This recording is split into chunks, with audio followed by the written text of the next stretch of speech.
Death investigators are on the scene here to retrieve the body of the suspect who was gunned down by police. Officers say he left them no choice. If you look down below, you can see that we are completely surrounded by water. I would estimate the storm surge here was probably about 6 feet, maybe even higher than that.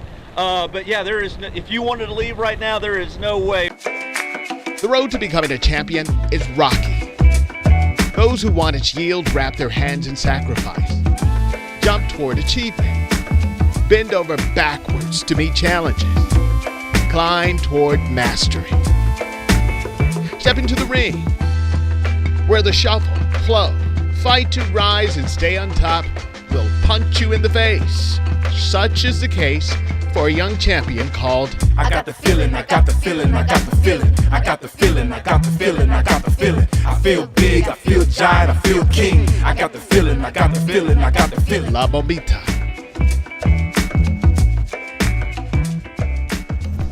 Down. RJ Fernandez started boxing when he was 8. Down. My uncles and my family, they all box. And then one day, my dad was like, "You want to try it out?" And I was like, "Yeah." And then I ended up liking it. Down. His family liked what they saw. This kid was on fire. Look at a little bomb, like he's a little bomb. We comes in the air, little bombs come in. I say, "You know what? You're like a little bombita. You're coming all forward. Here comes the little bomb coming at you." Fernandez started to train. Boxing in the blue corner, representing San Antonio, Texas, Fernandez Jr. He lost his first fight. I lost, but it was an interesting experience. And the next, but defeat didn't leave him cold on the mat. He didn't like the feeling, so the coaches here, myself, told him, "Hey, we gotta work hard.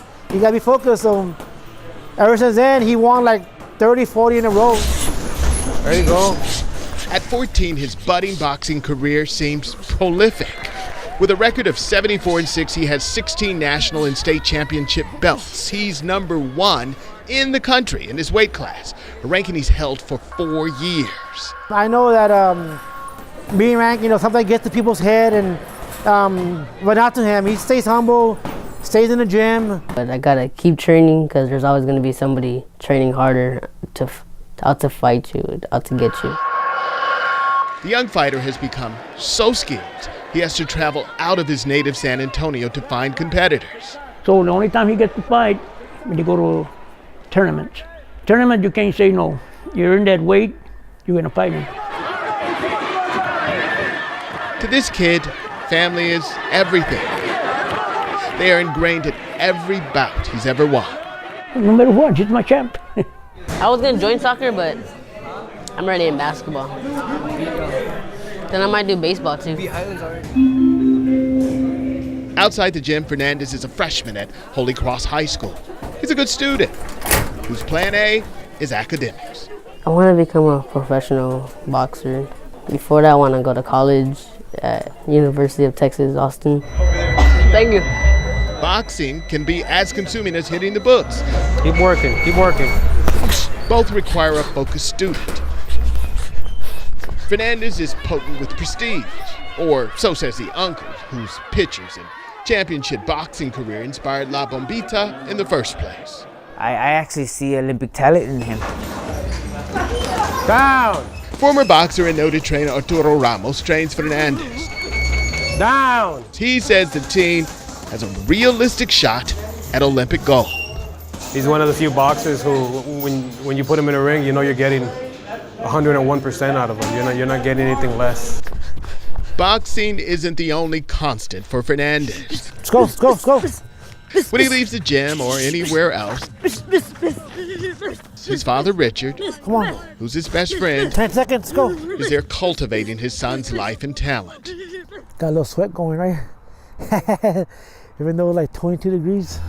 A young boxer whose dedication and faith not only makes him La Bombita, it continues to make him a champ. Marvin Hurst, KENS 5, Eyewitness News. I got the feeling, I got the feeling, I got the feeling, I got the feeling, I got the feeling, I got the feeling. I feel big, I feel giant, I feel king. I got the feeling, I got the feeling, I got the feeling.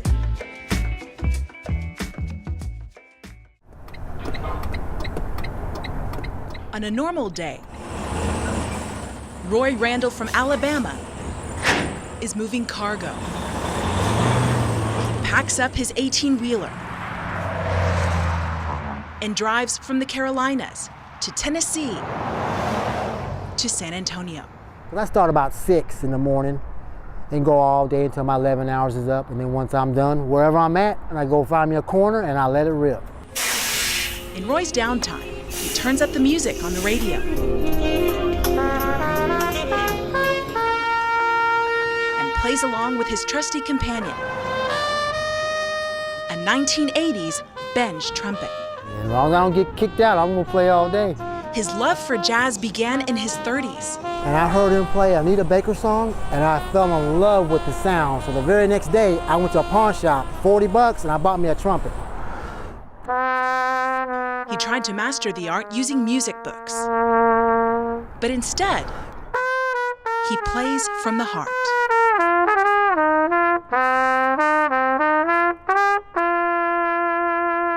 Driving on the highway, and I would find me some jazz, and that's how I learned, by playing by jazz stations. And that was in 1988. He plays 6, sometimes 7 hours. And some people like, somebody's playing a horn, and they're like driving around, and they park it right in front of me. He plays to whomever will listen. Every Sunday, I wash my clothes at this washateria, and he's singing this beautiful music, and I think it's Fort Sam, because it like taps or something, and then I look over and it's him. The music goes far beyond the parking lot. For Tom, it's reaching his soul. It made me cry, because I lost my mom last year, and just hearing his music was inspirational, just hearing that sound. Roy doesn't play for tips. He doesn't play to get famous. He plays to inspire. I found out late in life that I could play. If you know they can play now, you keep them playing jazz. Don't stop. Don't sell your horn. Don't give it away. Play it for the rest of your life, because there ain't nothing like music. So next time you're out in the early evenings, listen closely. Drown out the sounds of the hustle and bustle, and you might hear Roy and his trumpet. When I stop breathing, then that's when I'm gonna stop playing. Alicia Nieves, KENS 5 Eyewitness News. A strong show of law enforcement on Blanco Road near Hildebrand. They got a tip. 3 capital murder suspects were in this neighborhood. Right near the action, Richard Rosen, who heard the ruckus. And I walked out and the whole street was surrounded. And first thing I went was, what have I done? It all unfolded around him. Luis Arroyo was captured. Eric Trevino captured, joyful about his moment in the spotlight. Jacob Brownson was apprehended too. We just sat here and was like, watching some crime show on TV. Rosen was locked into the suspense. But what he didn't realize is the characters in this real-life crime drama were men who San Antonio police say have killed a total of 6 people combined. No, I didn't. I'll leave my door locked from now on when I go in. The authorities will leave Rosen's neighborhood, but the story of the 3 fugitives will remain. I write plays for a living. I do theater, so I've got a new one. I think it was about age 4 or 5, sitting on Dad's shoulders, an air show, and so I was lucky. I never really had the problem of figuring out what I wanted to do with my life. It was actually my dad. I told him I wanted to fly as an enlisted, and I was either going to go to school or join the military, so I ended up joining the military.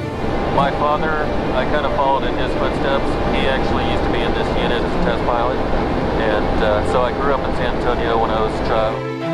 I have an uncle that did it for 22 years in the Air Force. Told me about it all the time growing up and decided I'll give it a try. I joined the reserves and you get surrounded by people that are willing to lift you up. So it really made a big difference, in my life to do that. The flying bug caught me in high school and I've been working on flying ever since. 433rd, great group of people that come together. I love aviation. I love flying. It's a lot of fun. It's challenging, but it's a lot of fun. I think one of the things is people worry about, well, what's the path of America going to go down? You know, what's it going to be like in the future? And when you get to meet these people and hear them and see that dedication to duty, honor country, you realize, hey, you know, freedom will always reign because you have individuals like this willing to sacrifice and protect that so that their kids, their grandkids, you know, and so on and so forth, have an opportunity to basically reap the benefits of what this great nation offers.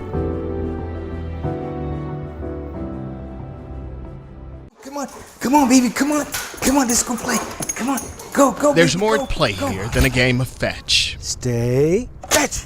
It's more like man and beast catching a break from a penetrating pain. Come on, get over here, silly. Connected to a patriot. You really don't know and you don't understand life until you've experienced death. Alex Ramon's son, Alex III, lived to serve his country during a time of terror. He saw what happened in 9/11. Excuse me.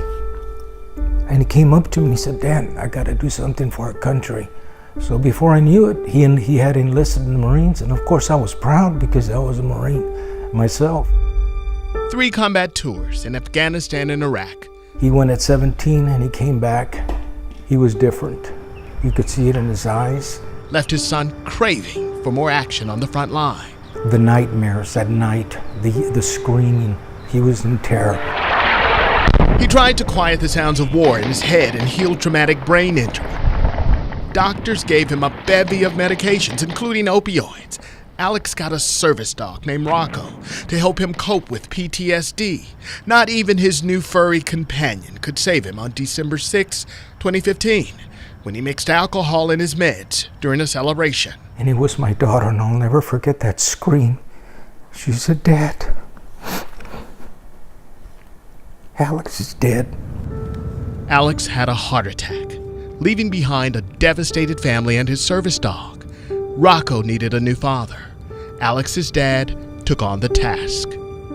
There's just something about Rocco. He's just like Alex. I look at him in the eyes and I see my son. Enter Carlos Villarreal, a Marine with 5 combat tours in Afghanistan. Out of nowhere, Alex's father had a chance encounter with him in a store parking lot because of Rocco's vest. That's when I let him know, well, I own South Texas Service Dogs and I want to help you out. Villarreal suffers from PTSD too. His behavior as reckless as Alex's.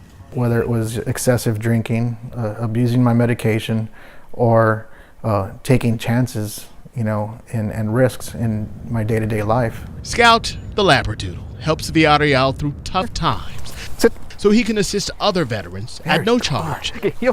So it's important for you to know that Rocco can be there for you. So now their bond takes them to Fort Sam Houston Cemetery every Sunday. Oh, he's my child. He's my son. Alex was my only son. That's where you'll see the 110-pound lab and his new dad. You're a good boy. Sharing graveside grief. A whimpering dog. A father confronting loss. And a place where pain sticks up like a tombstone. A place where this dog has been emotional support for 2 Marines. 2 Ramons. Because just like his name, he's a rock. Marvin Hurst, KENS 5, Eyewitness News. You're such a good boy.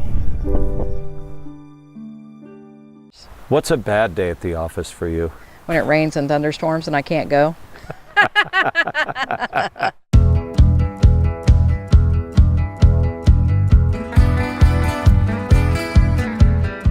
Stacy Katzer has reason to laugh.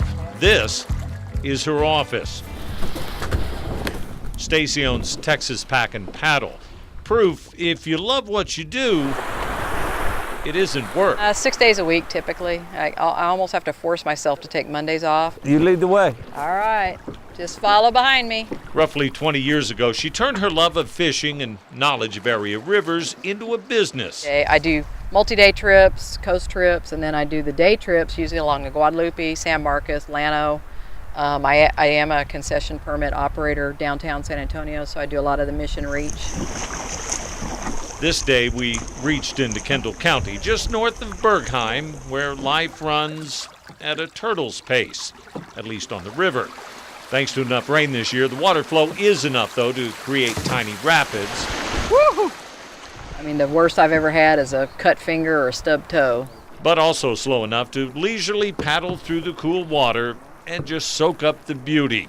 There are no homes here, just majestic cypress trees, huge boulders. About 3.5 miles in, we stopped at a bend in the river just to get ready for what might be the only challenging part of the ride. We are just about to enter Guadalupe State Park, and they're telling me there's a nice little rapid down here. Hopefully I'm not going to end up with a wet head, because I already have a wet butt. No involuntary swimming allowed. It was exciting to hit a little rough water. But in all honesty, it would have been even more fun if it'd been a little rougher. Woo! We made it! I'll bet if the water's rolling, that could be fun. Yeah, it could right? be. I've had people fall in there, so we did good. We got everything together and paddled the last half mile to Guadalupe State Park, which we may have to come back to for another Texas Outdoors.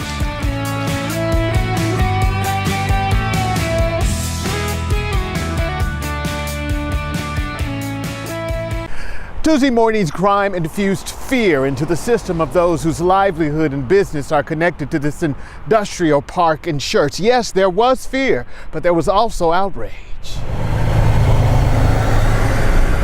George Williamson has almost as many trucker tales as he does miles on the road. If this takes all day, I gotta sit right here till they up in the road. Monday night, he rolled into an unexpected chapter. I watched a bit of TV and ate my cereal, and I went to sleep. Didn't hear nothing till that woke anybody up. The 46-year-old was forced to park for hours after an explosion at a FedEx facility in Schertz, leaving him and other big rigs stuck. The load's still there. I'm still here, twiddling my thumbs, just waiting. The reach of the explosion didn't stop there. Employees who work at the industrial complex where the incident happened had to wait for police escorts to get on the job. I said, what's going on? What happened? The inconvenience, momentary. The lasting terror, a deep valley to climb. You know, I feel nervous and I don't know what kind of, I got a lot of things in my mind. The yield of fear became Cheryl Brombaugh's frustration. But I have anger because I'm a law enforcement officer's wife. And so this plays into that. Because ultimately, this is affecting not only people at FedEx, but now we have FBI, we have SWAT, we have Schertz PD. Back on the side of the road, George Williamson caught a break. He headed to drop off his load, trying to understand why the explosions in Central and South Texas are happening. If I wake up in a bad mood, I ain't gonna send a pipe bomb or shoot somebody. I'm gonna get a cup of coffee and say, hey, drive forward. Marvin Hurst, KENS 5, Eyewitness News. America's best value in? Maybe not. If, and that's if, these price gouging complaints are true. So many people were trying to look for a safe place to stay that it was just absolutely ridiculous, the amount that they were asking for. We've confirmed Florida's Attorney General is looking into 2 to 3 price gouging complaints at this place in Bradenton. We're gonna go see the king and the king. Including a case involving Callie Miller. How do you just double the price of a room in one night? Before Irma hit, Miller claims her family was paying $69 a night, and then suddenly they got a bad wake-up call over the price. We either had to pay that rate of $140 or go to a shelter. And she looked at me and I was like, well, I can't pay $140. And she's like, well, then you'll have to go to a shelter. Is that one a lot softer? Yeah. Ouch. Not good news for Miller, who's already on a tight budget and worried about a safe place for her 4-year-old. Price gouging during disasters is illegal in the state of Florida. Callie Miller's complaint is just one of 11,000 that have been filed so far with the AG's office in the wake of Hurricane Irma. Penalty is $1,000 per complaint, up to $25,000 each day. Okay, so here we are at the hotel in question. I got the complaints, and so I'm going to try to get an explanation. So let's see how this goes. My name is Jeremy Hohola. I'm a reporter for Channel 10 News here. Eventually, we found the owner, and boy, did she talk. You think all of this is just a big miscommunication? It is. It is. She's adamant the price gouging complaints are absolutely false. Did you go from $69 a night to $140 a night? No, we never had, I swear to God, I never had a 140 rate. You never had a 140 rate? No, we never had a 140 rate. Let me show you this. I don't So know you categorically deny that there was a... We never had 140 rate. I'm not We left wondering how the AG will sort this one out. When this place is, subjected to 2 or 3 complaints, filed by more than one person, you got to wonder what's really going on here. I mean, it was one of those situations where you don't want to sit and get into an argument with them, so you're just like, okay.